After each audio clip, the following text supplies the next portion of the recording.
हम सभी जीवन में आर्थिक तंगी को लेकर परेशान रहते हैं।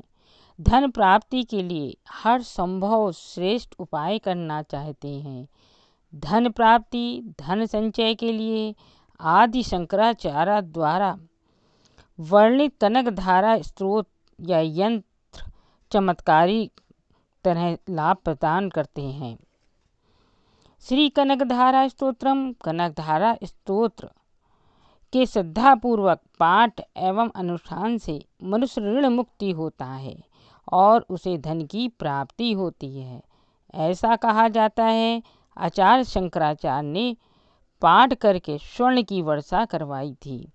आइए हम हिंदी में कनकधारा स्तोत्र का पाठ करते हैं।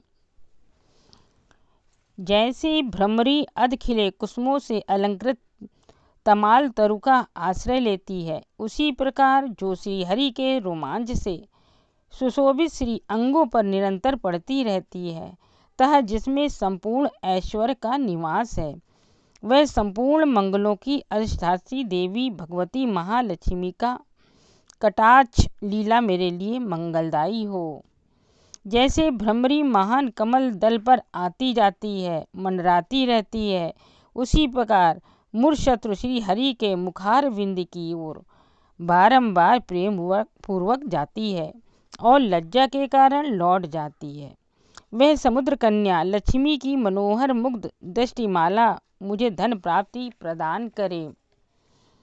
जो संपूर्ण देवताओं के अधिपति इंद्र के पद का वैभव विलास देने में समर्थ है, मुरारी श्री हरि को अधिकाधिक आनंद प्रदान करने वाली है, तथा जो नील कमल के भीतरी भाग के समान मनोहर जान पड़ती है, वह लक्ष्मी जी के अध खुले नयनों की दृष्टि क्षण भर के लिए मुझ पर भी थोड़ी सी अवश्य पड़े।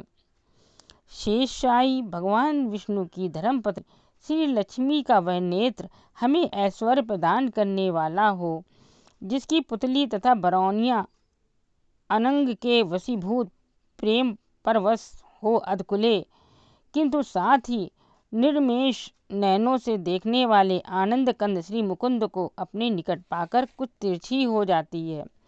जो भगवान मधुसूदन के कौस्तुभ मणि मंडित वच स्थल में इंद्र नीलमयी का हारावली सी सुशोभित होती है, तथा उनके भी मन में काम प्रेम का संचार करने वाली है, वह कमल कुंज वासिनी कमला की कटाक्ष माला मेरा कल्याण करे। जैसे मेघों की घटा में बिजली चमकती है, उसी प्रकार जो कैट भस्त्रु श्री विष्णु के काली मेघमाला के समान श्याम सुंदर वक्षस्थल स्थल पर प्रकाशित होती है, जिन्होंने अब अपने आविर्भाव से भृंग वंश का आनंदित किया है, तथा जो समस्त लोकों की जननी है, उन भगवती लक्ष्मी की पूजनीय मूर्ति मुझे कल्याण प्रदान करे। समुद्र कन्या कमला की वह मंद अलस मंथर और अर्धोन्मिलित दृष्टि, जिससे प्रभाव से कामदेव ने मंगलमय भगवान मधुसूदन के हृदय में प्रथम बार स्थान प्राप्त किया था, यहाँ मुझ पर पड़े। भगवान नारायण की प्रेषी लक्ष्मी का नेत्र रूपी मेघ दया रूपी अनुकूल पवन से प्रेरित हो, दुष्कर्म रूपी धाम को चिरकाल के लिए दूर हटाकर विषाद में पड़े हुए मुझ दीन रूपी चातक पोत पर धन रूपी जलधारा की वृष्टि करे। विशिष्ट बुद्धि वाले मनुष्य जिनके प्रीति पात्र होकर उनकी दया दृष्टि के प्रभाव से स्वर्ग पद को सहज ही प्राप्त कर लेते हैं, उन्हीं पद्मासना पद्मा की वह विकसित कमल गर्भ के समान कांतिमयी दृष्टि मुझे मनोवांछित पुष्टि प्रदान करे। जो सृष्टि लीला के समय वाग देवता ब्रह्मा शक्ति के रूप में स्थित होती है, पालन लीला करते समय भगवान गरुड़ध्वज की सुंदरी पत्नी लक्ष्मी जी या वैष्णवी शक्ति के रूप में विराजमान होती हैं, तब प्रलय लीला के काल में शाकंभरी भगवती दुर्गा अथवा चंद्रशेखर वल्लभा पार्वती रुद्राशक्ति के रूप में अवस्थित होती हैं। उन त्रिभुवन के एकमात्र गुरु भगवान नारायण की नित्य यौवना प्रेयसी श्री लक्ष्मी जी को नमस्कार है। श्रुत मातः शुभ कर्म का फल देने वाली श्रुति के रूप में आपको प्रणाम है। रमणी गुणों को सिंधु रूप रति के रूप में आपको नमस्कार है। कमल लवन में निवास करने वाली शक्ति स्वरूपा लक्ष्मी को नमस्कार है तथा पुरुषोत्तम प्रिया पुष्टि को नमस्कार है। कमल वदना कमला को नमस्कार है। शीश चुंदु संभूता श्री देवी को नमस्कार है। चंद्रमा और सुधा की संगी बहन को नमस्कार है। भगवान नारायण की वल्लभा को नमस्कार है। कमल सदृश नेत्रों वाली माननीय माँ, आपके चरणों में की हुई वंदना संपत्ति प्रदान करने वाली, संपूर्ण इंद्रियों का आनंद देने वाली, साम्राज्य देने में समर्थ और सारे पापों को हल लेने के लिए सर्वथा उद्यत है। वे सदा मुझे ही अवलंबन करें, मुझे ही आपकी चरण वंदना का शुभ अवसर सदा प्राप्त होता रहे।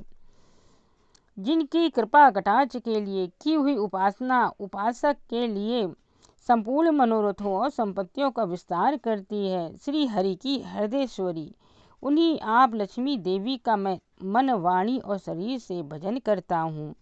भगवती हरिप्रिय, तुम कमल वन में निवास करने वाली हो। तुम्हारे हाथों में लीला कमल सुशोभित है। तुम अत्यंत उज्ज्वल वस्त्र, गंध और माला आदि से शोभा पा रही हो। तुम्हारी झांकी बड़ी मनोरम है। त्रिभुवन का ऐश्वर्य प्रदान करने वाली देवी, मुझ पर प्रसन्न हो जाओ। दिग्गजों द्वारा स्वर्ण कलश के मुख के गिराए गए आकाश गंगा के निर्मल एवं मनोहर जल से जिनके श्री अंगों का अभिषेक स्नान कार्य संपादित होता है, संपूर्ण लोकों के अधीश्वर भगवान विष्णु की गृहिणी और क्षीर सागर की पुत्री, उन जगत जननी लक्ष्मी को मैं प्रातःकाल प्रणाम करता हूँ। कमल नयन केशव की कमनी कामनी कमले, मैं आकिंचन दीनहीन मनुष्यों में अग्रणी हूँ, अतएव तुम्हारी कृपा का स्वाभाविक पात्र हूँ। तुम उमड़ती हुई करुणा की बाढ़ की तरल तरंगों के समान कटाक्षों द्वारा मेरी ओर देखो। जो लोग इन स्तुतियों द्वारा प्रतिदिन वेत्रयी स्वरूपा त्रिभुवन जननी भगवती लक्ष्मी की स्तुति करते हैं, वे इस भूतल पर महान गुणवान और अत्यंत सौभाग्यशाली होते हैं तथा विद्वान पुरुष भी उनके मनोभाव की जानने के लिए उत्सुक रहते हैं। बोलो लक्ष्मी माँ की।